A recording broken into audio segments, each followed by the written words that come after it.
अस्सलाम वालेकुम, मैं हूं रिजवान अशरफ।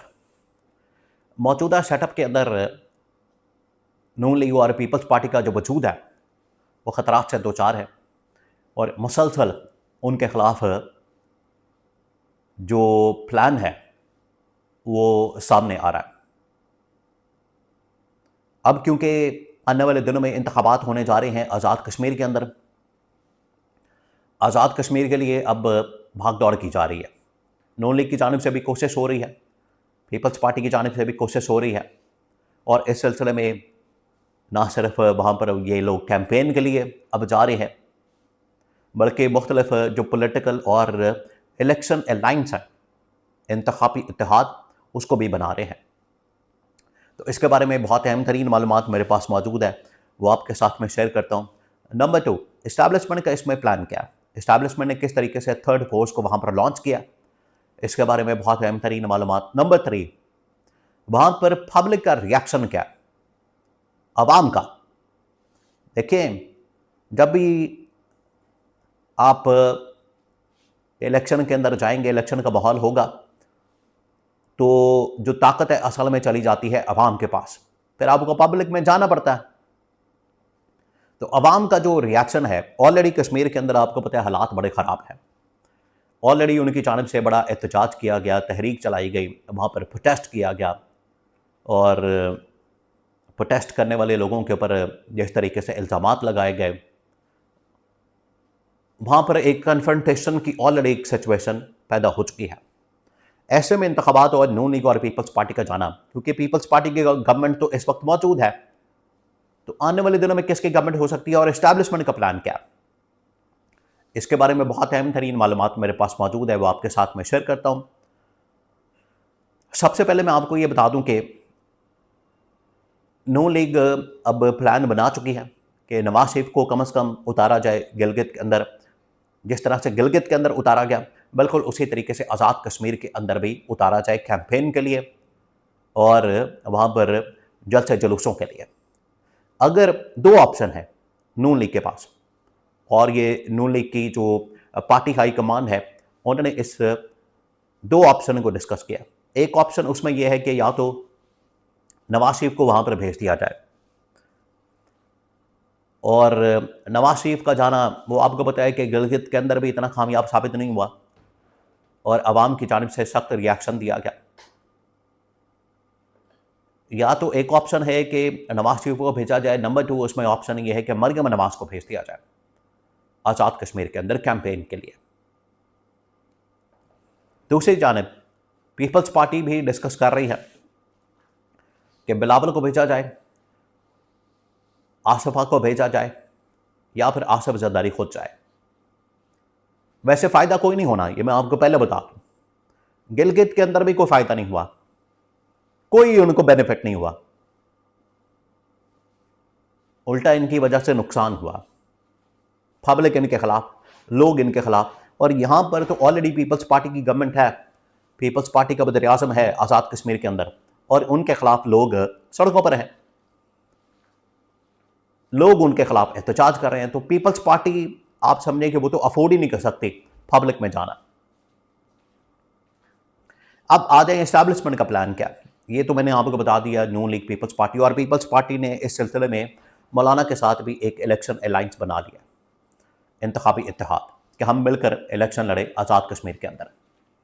तो ये एक पॉलिटिकल अलाइंस नज़र आया है पीपल्स पार्टी का जमीयत उलमा इस्लाम मौलाना फजलुर रहमान के साथ।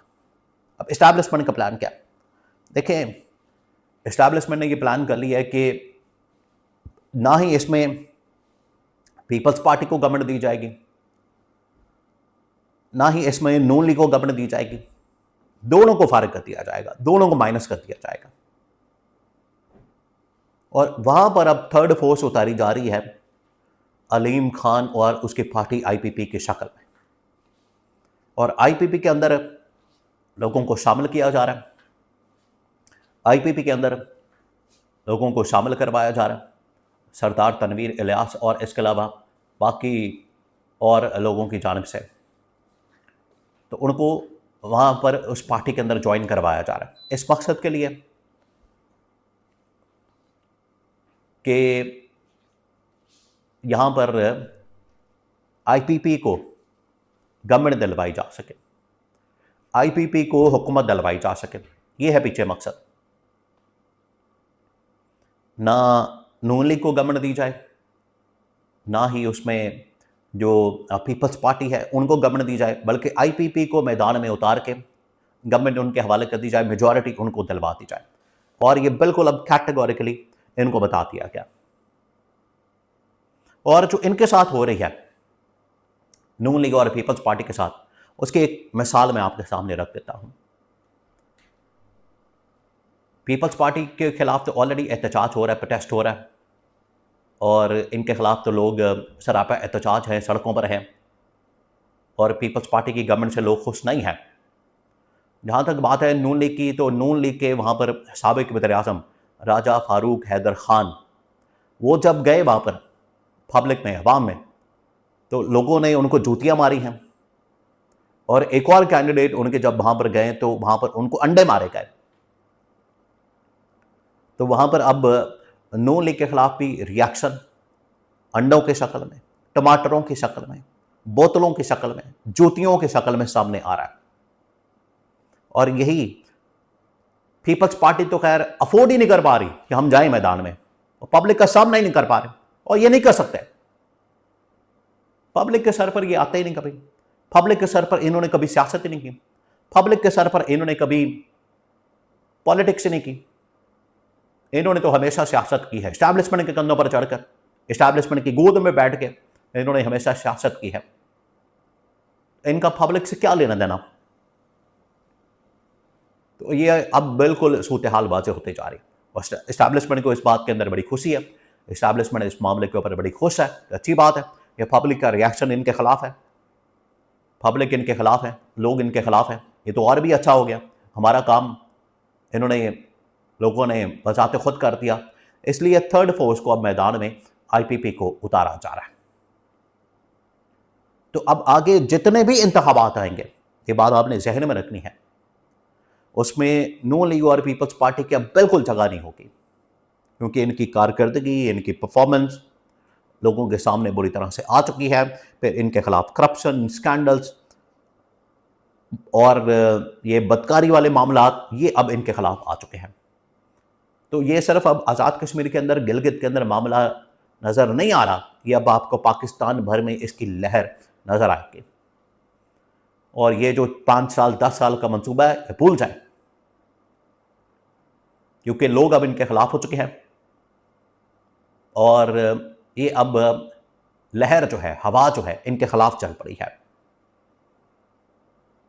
अब ये इनके हक में नहीं होने वाली।